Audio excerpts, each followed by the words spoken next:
निवडून आणण्याचं काम आणि या तालुक्याच्या विकासाचं काम समर्थपणे पेलणारे सन्माननीय राम सातपुते साहेब, या ठिकाणी जिल्हा परिषदेचे माजी अध्यक्ष सन्माननीय फतेसिंह दादा माने पाटील, ज्येष्ठ नेते इंदुराव माने दादा पाटील, या ठिकाणी माने कुटुंबातले सगळेच, माने कुटुंब आणि माने देशमुख कुटुंबातले सगळेच सन्माननीय, त्यासोबत या ठिकाणी उपस्थित असलेले आमचे माळशिरसचे माजी नगराध्यक्ष सन्माननीय अप्पासाहेब देशमुख, शशिकांतजी माने पाटील, मदनराव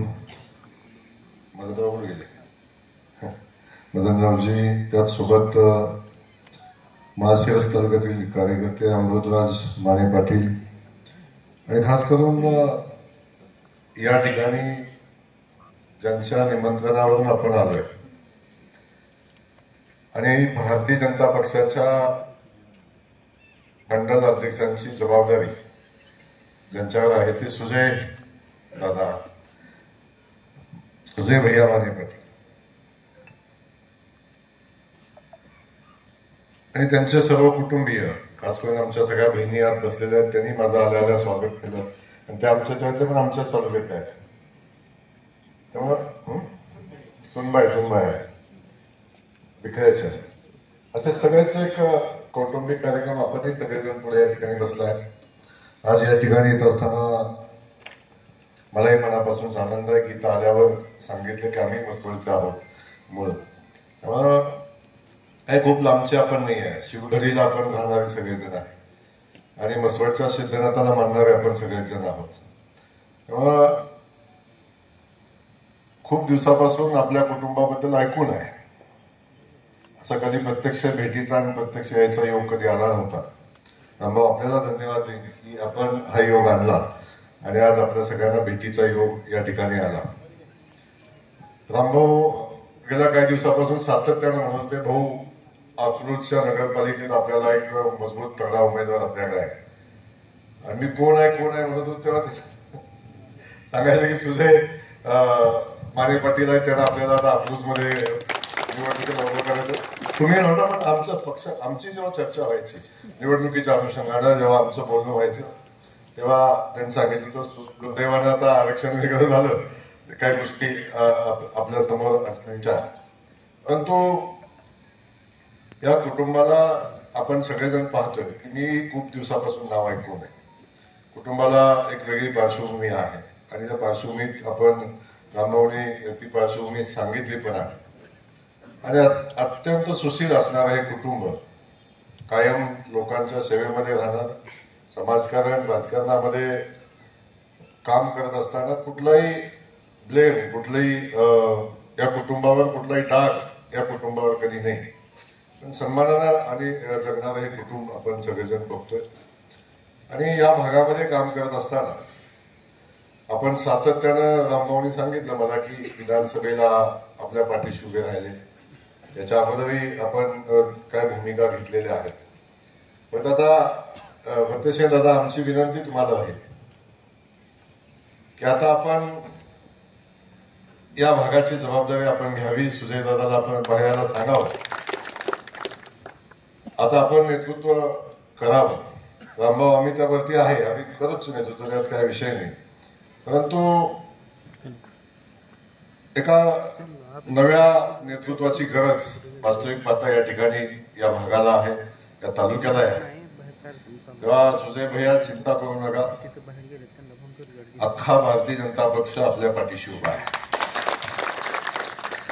आपल्याला माहिती आहे, एकदा भारतीय जनता पक्ष आपल्या पाठीशी उभा राहिला की बाकी सगळ्या गोष्टी आपोआप येतात. त्यामुळं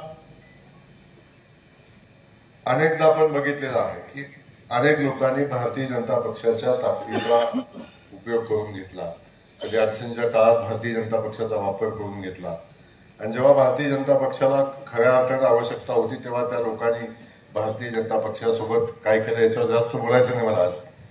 पण अडचणीच्या काळात कदाचित देवाभाऊ सोबत नसते तर आज वेगळी परिस्थिती असते.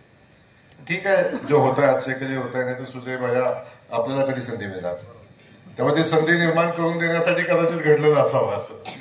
पण आज आपल्याला या ठिकाणी एवढंच मी सांगेन की आता बाकी सगळं बाजूला ठेवा, आपण या भागामध्ये ताकदीने काम करा.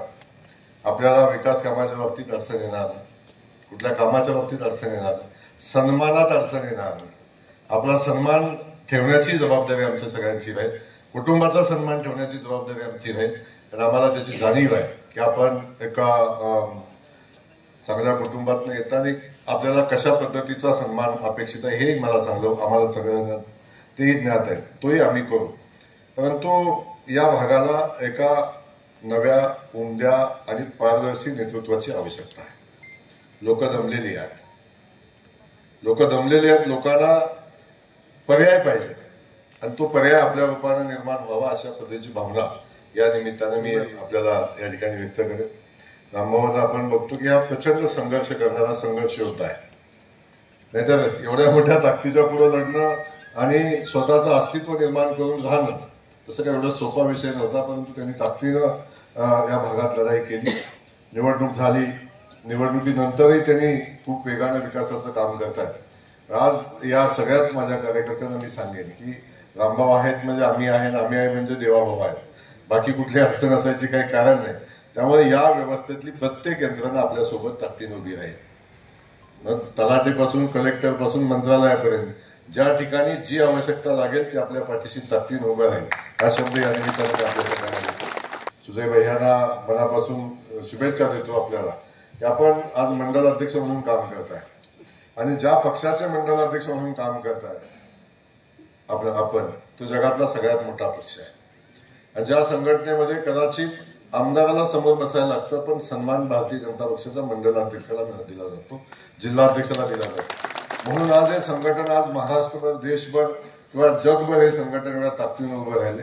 ज्या संघटनेचा एक आमदार होता, हाताच्या बोटावर मोजण्यासारखा 3 खासदार होते, तो पक्ष सतत 3 वेळा आज देशामध्ये सत्तेमध्ये आहे. सातत्यानं काम करत असताना आज जवळजवळ 22-23 राज्यामध्ये भारतीय जनता पक्षाची सत्ता आहे.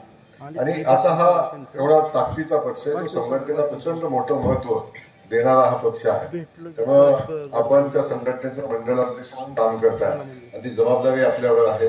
खूप चांगलं काम करण्याची संधी आहे. आपण खूप चांगलं काम करा. भारतीय जनता पक्ष असा पक्ष आहे की जो काम करतो त्याचा नोंद ठेवतो. ती काँग्रेस नाही आहे, हा भारतीय जनता पक्ष आहे. जो काम करतो त्याची नोंद ठेवतो आणि ज्याची नोंद पक्षाकडे आहे त्याला संधी मिळते. एवढंच या ठिकाणी आपल्याला सांगेन, ते काम आपण करावं एवढी विनंती करतो. पुन्हा एकदा आपल्या सगळ्या कुटुंबाला मनापासून धन्यवाद देतो. आज आम्हाला तुम्ही बोलवलं, सन्मानही केला. पण माझं आग्रहाचं निमंत्रण राहील की आपण सगळ्यांनी आता भारतीय जनता पक्षाच्या परिवारामध्ये यावं, सगळ्यांनी सहभागी होऊन काम करावं, अशा पद्धतीचं आग्रहाचं निमंत्रण मी आपल्या सगळ्यांना या निमित्तानं देतो. आहे असणं आणि ऍक्टिव्ह होणं 2 फरक आहेत.